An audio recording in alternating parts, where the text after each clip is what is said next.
Hello everyone, Cynthia here with a quick video to show you. I just have one layout to show you. I think these shorter videos are better. They seem to be more widely received than the videos that take forever. So I am wrapping up my Easter videos. Or I should say my Easter layouts. Believe it or not, I have all my Easter layouts done, but a big part of that is because I made them all with those mini books. And this one is no exception. So let me show you what I based this layout off of. The two pictures here, a banner across here, some wording and a title here, some embellishments, and then a strip of 4x6s here on the side. So I kind of used this as my springboard.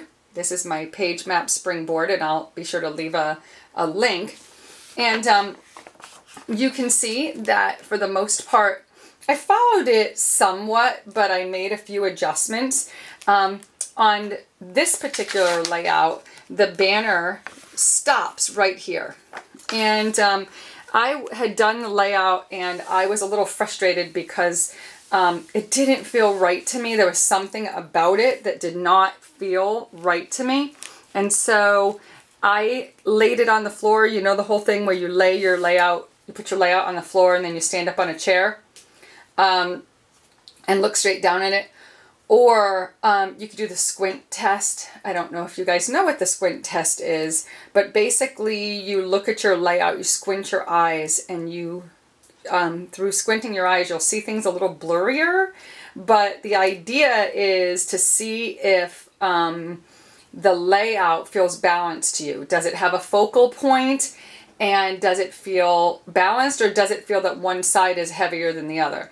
And so what happened was, I did the chair test because it felt off to me. I laid it on the floor and then stood up on a chair, and the minute I looked down, I knew what part of the problem was. First of all, this was further up. So in this layout, you see how it has the embellishments here. I have 3 embellishments at the top. It had the embellishments, and then it has some journaling here, and it has this down here. So I had my embellishments, the heavier part of my embellishments further up, which made it feel very middle heavy. And then also there was a continuity that was lost by not putting that banner across the 2 pages. And so I put the banner across the 2 pages as opposed to the way it had it here. And it felt much more balanced to me. Aside from that, I added over here, you can see I added some embellishments here to kind of give the page a little more of a balance. There was nothing like that here. And I also added embellishment to make my visual triangle. Okay. And I think for the most part, the rest of it is the same, except that I did not put embellishments here. I mean, not embellishments, like little journal strips here, or here. Instead, I felt like my paper was busy enough. What I did do is my title is pretty, you know, it's a pretty busy title. But I did put these ghost letters down, which I really tend to like, because they're there, but they're not like there in an obnoxious way. Okay, and that's pretty much it for that side. Now, looking at this side, this is the side that, of course, has a lot more work on it.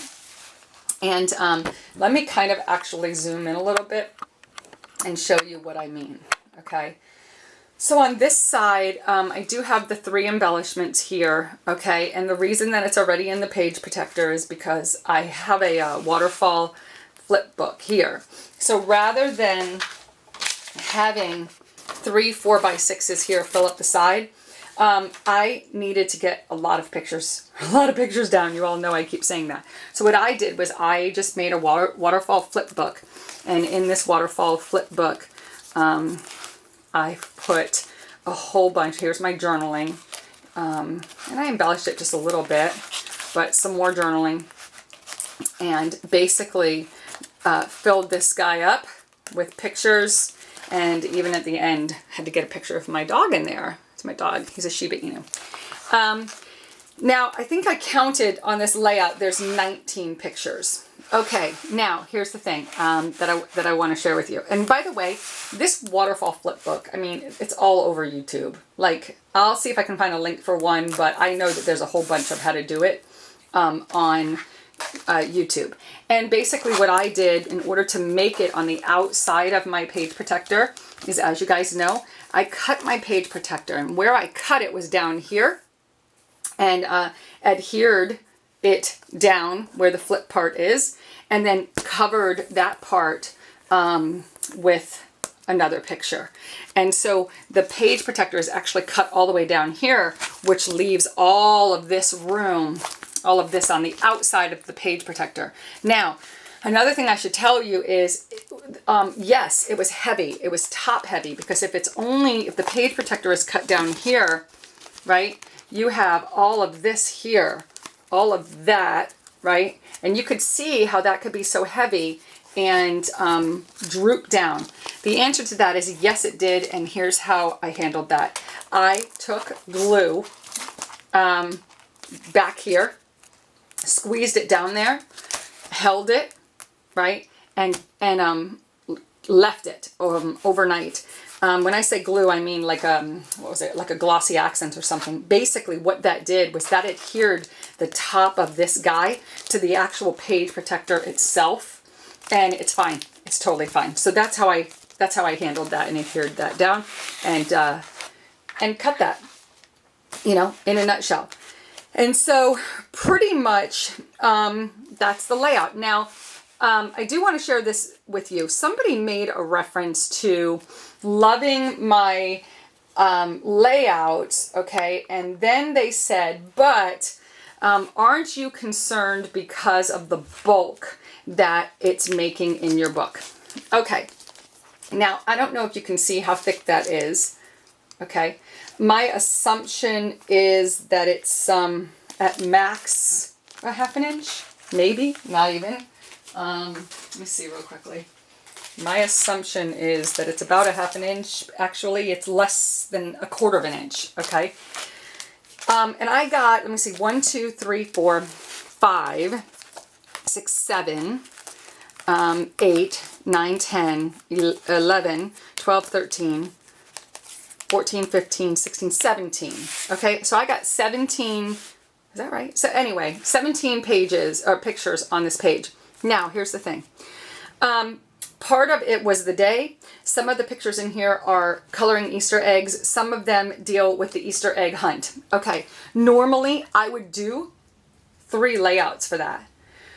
So because I'm trying to not have to do all those layouts because I'm so far behind in my scrapbooking, rather than doing the 3 layouts, I'm, you know, for the year 2011, I'm making, not always, but I am making, doing a layout, one layout, designing one layout, and making a mini book. Well, if you take 3 layouts and put them in your album, I bet you anything, at the very least, they're going to equal a ¼ inch in fatness for the 3 layouts. So whether you're doing it as a mini book and only having to design one layout and tweaking it for that, or you're doing 3 separate layouts, you're still, there's no way you're not putting in a ¼ inch thickness into your book. So that's my thought on that. All right, so that's pretty much it in a nutshell. I hope that helps you guys. And so that's the layout, right? That's the layout, and that's my springboard, and I'll be sure to put a link for that. There you go, guys. God bless. Take care.